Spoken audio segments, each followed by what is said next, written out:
Hi everybody, I thought I'd do an update for December and January, just what to do on a cricket square. If you had a rule book really these winters now, you probably want to rip it up but I'll give some general guidance because I think it could be helpful. But as I say, with the extremes that we get now in the wet weather, we only get on this every couple of weeks because that's how wet it is. And that's how the climate is changing. You just have to get your small windows, so you have to do your best. This isn't where we want to be height of cut. But anyway, I'll get onto the list and hopefully it will be some help, some thinking also for me. Cutting, so yeah, we were looking at cutting this today, but it's a bit too wet. So if we could, we ideally this time of year we'd be looking about 18 to 22 mil. How much we're cutting would depend on growth. So, you know, the single figures this time of year, it's probably not going to be growing much. You can see the stripes in it from our last cut, so that means it hasn't really grown much from the last week's cut. Still a nice bit of colour in it as well, but we can't get on anyway. If we could, we would probably try and chip it again, just to try and keep that density nice and thick, and try and get to our range within the range that I stated. Try not to remove too much. There's no point, if it's a bit longer than that range, no point hacking it down just to try and get an advantage of getting it short. It's better just to live with it being a bit longer, rather than trying to do that. Feeding, we're getting some frosts at the moment. Granular fertilizer can struggle in December and January, so you can put them on, and if you can find a warm window, because we do tend to get windows now of warm and cold. If you can get a fertilizer on, it's around 10 degrees or something for for a period, enough time for the fertilizer to kick in. Whether it will take in the feed is probably down to growth again. Are you getting the growth? If the plant's growing, it's going to take in the fertilizer. We're fortunate we can liquid feed, so we did that I think last week, and that sort of evened out the colour. Bit of nitrogen in it, bit of iron, a bit of seaweed, so we're kind of lucky like that. The other reason you'd feed is red thread, which is kind of a turf disease, tells you that the plant is lacking in nitrogen.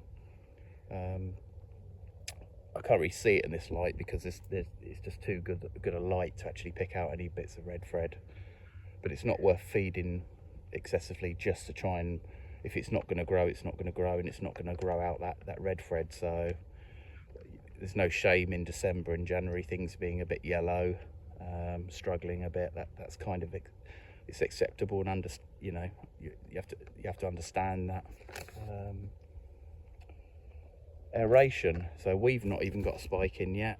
That's kind of what we've been pushing for weeks to try and be able to do. We haven't even got in the outfields. The outfields here sit pretty wet, but it's quite a wet site. But if we can, before late January at latest, is we'll spike this solid tine spiker with our groundsman aerator. If we can get a couple of spikes in before that period, it'd be great. Realistically, it's all down to the weather, and the forecast isn't too good going forward next couple of weeks anyway. So, but yeah, if you can get your spikes in before mid to end of January, if you can get 2 or 3 spikes in, which is pretty unrealistic, but try and vary the depths. It's always a good tip. What you can do today, when you got the clear day like this, I generally don't dew off. There's not much of a dew on this, and I've not touched it. But when you get them overcast days, even if once a week, twice a week, whatever you can do, manage, just give your square a brush. It's not a bad thing to do, just keeps a bit of moisture off the leaf, helps keep an upright plant. It actually stimulates it in a small way as well, probably when there's a bit more growth. But you do it, and you'll see there is a benefit of doing it in the right conditions, as long as the square's not too soft to get on. That's something you could do. Worms, yeah, worms have settled a bit at the moment. it's gotten colder, isn't it? So we haven't got many on here. We manage Dermo products, but this time of year they should reduce a bit with the cold, and a bit of iron in your product possibly. So worms are less of an issue. Job probably to think about now is probably not for you, but for your mechanic, unless you do it in-house, is getting your machine serviced. Good time to do it. You know, some people wait up to March, April, but that's when the mechanics are dealing with a lot of servicing and also a lot of breakdowns when the grass is really pushing on, and they're dealing with, this is the time when they're less busy, so this is probably the time to consider doing that. Final leaf clearance, we've been doing a lot of leaves recently. You can see there's not too many on here. We tend to maintain our fence lines regarding leaves, because otherwise they just build up and kill the grass under the fence line. We also remove the fence probably once a month, rotary cut round, and that picks up the leaves and stuff.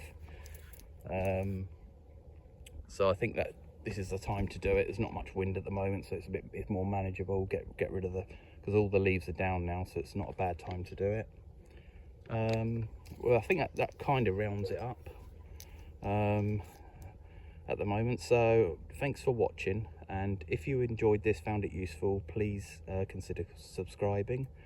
And if you've got any comments, any questions, you know, we're all learning, we're all in this together, so just leave any comments in the replies box below. Thank you for watching.